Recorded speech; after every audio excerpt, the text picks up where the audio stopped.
아니나 다를까 최근 잠잠했던 반면개가 이때다 싶어 튀어나오는 것 같습니다. 이재명 대표 선거 하루 만에 박용진이 본격 정계복귀를 선언했습니다. TV조선 단독입니다. 박용진이 내년 1월부터 공개활동을 시작하겠다고 밝혔습니다. 박용진은 16일 오전 TV조선과의 통화에서 정치와 미래라는 정치포럼을 만들었다. 내년 1월부터 전국 조직을 더 강화해 나가는 작업을 할 것이라 밝혔는데, 다만 이재명 대표의 선거에 대해선 말을 아꼈다고 합니다. 이어서 박용진은 서울 걷기 활동 등 비정치적 활동을 통해 시민과의 소통을 늘려나갈 것이라며 유튜브에도 다양한 콘텐츠를 올릴 예정이라고 했습니다. 자, 역시 예상대로 비명계가 본격적인 움직임을 보이는 것 같습니다. 물론 일전에도 박용진은 정계복귀를 시사한 적이 있고, 이번 보도도 제가 보기엔 종이수출기업 조선일보가 민주진영을 분열시키려는 의도가 강하다고 보긴 하나, 어쨌든 이들도 이재명 대표의 선고를 유심히 보고 있던 것만큼은 부정할 수 없을 것 같습니다. 그러나 저로선 박용진이나 반면계를 좋아해서가 아니라 이들이 이재명 대표에 대해 적극적 옹호는 안 하겠지만 과거처럼 드러내놓고 칼을 꽂는 행동은 못할 것이라 보는 편입니다.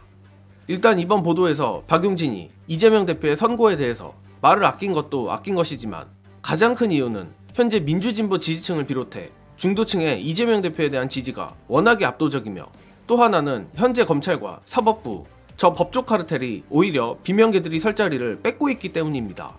얼핏 들으면 무슨 이야기인가 싶을 수 있지만 이 부분은 영상 보시고 이어가겠습니다. 제가 말씀드리고 싶은 거는, 작년에 우리가 터닝포인트를 만났던 게 이제 체포동의안 표결이에요. 그게 결국 지나친 무리수는 악수가 돼서 돌아온다. 그래서 영장이 기각이 되면서 완벽하게 터닝포인트가 됐습니다. 오히려 더 큰 파도가 돼버렸죠. 그렇게 안 했으면은 방탄한다느니 뭐 원하느니 뭐 이렇게 끌고 갈 수 있었던 국면이 그때 완전 깨진 거야. 뒤집어져 버리고 총선 대승으로 가는 거잖아요. 네. 이런 국면적 전환을 봤을 때 이것도 어떻게 보면 이제 비슷할 수 있다. 지금 상황이 너무 무리하게 던졌기 때문에 갑자기 여기서 징역형 던지는 게 어딨어. 저는 뭘 걱정했던 거예요. 차라리 재판이 유죄인데 150만 원이 나오거나 맞아. 200만 원이 나오거나 이러면 당내에서 분란이 생길 여지가 오히려 커져요. 그러면 그 다음 재판들 쭉 기다리고 있는데 계속 이렇게 우리가 끌려갈 거냐라는 소위 이제 비명계의 반격이 나올 수 있는 불씨가 생길 가능성이 있는데, 1년을 때려버리면 그러면 그 얘기를 못해. 그래서 오늘 소위 말하는 이제 비명계 출신 정치인들이 일제히 이재명 대표를 지키자 뭐 이런 메시지를 냈단 말이에요. 김동연 경기도지사도 마찬가지고. 네. 뭐 그런 메시지를 낼 수밖에 없게 강제하는 거예요, 그게. 네.